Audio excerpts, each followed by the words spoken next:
Տիկին Հակոբյան, նոր որ ոստիկանները եկել էին Գարիկ Դանելյանին տուգանելու ծխելու համար, ասացին, որ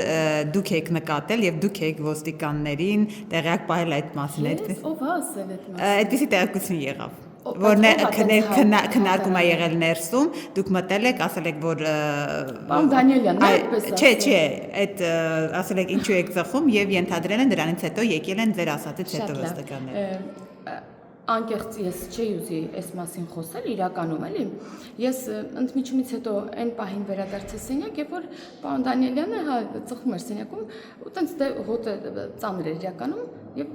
չի կարելի ծխել եւ ես ցանկացած շրջապատում արգելված տեղում ծխողներին խնդրում եմ հարգել կանոնը եւ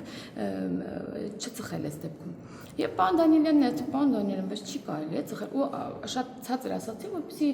հա մյուս գոլեգաներն են կարող չեն նկատել մի խոսքով եւ սկսել եմ մեր քննարկումը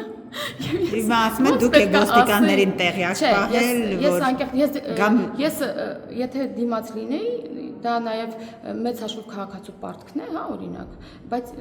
դրան մասին չէի ամաչի, հա, հայտարարել, բայց ես իրականում չեմ դրա մասին ոչ մեկին ասել եւ ժամանակ էլ չեղել, որովհետեւ մեր քննարկումը այդ պահից սկսվեց արդեն։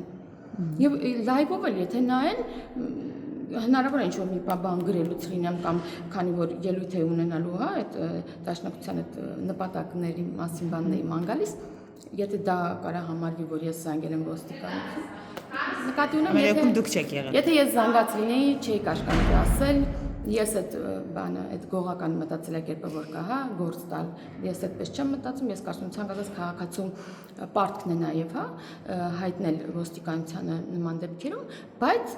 ես ժամանակ էլ չեմ ունեցել ինչ-որ մի բան անելու, պարոն Դանիելյան, ուղղակի պարոն Դանիելյան, բայց չի կարելի է, ու շատ ցածր, եթե պարոն Դանիելյանը այդպես է մտածում, չգիտեմ։ Չէ, ասացին, որ պարզապես ձեր ասածից հետո եկան։ Ես նկատի ունեմ, որ մենակ պարոն Դանիելյանը այդ պահին կարող էր լսել, ես այնքան ցածր եմ ասել, որ մենակ պարոն Դանիելյանը կարող էր լսել։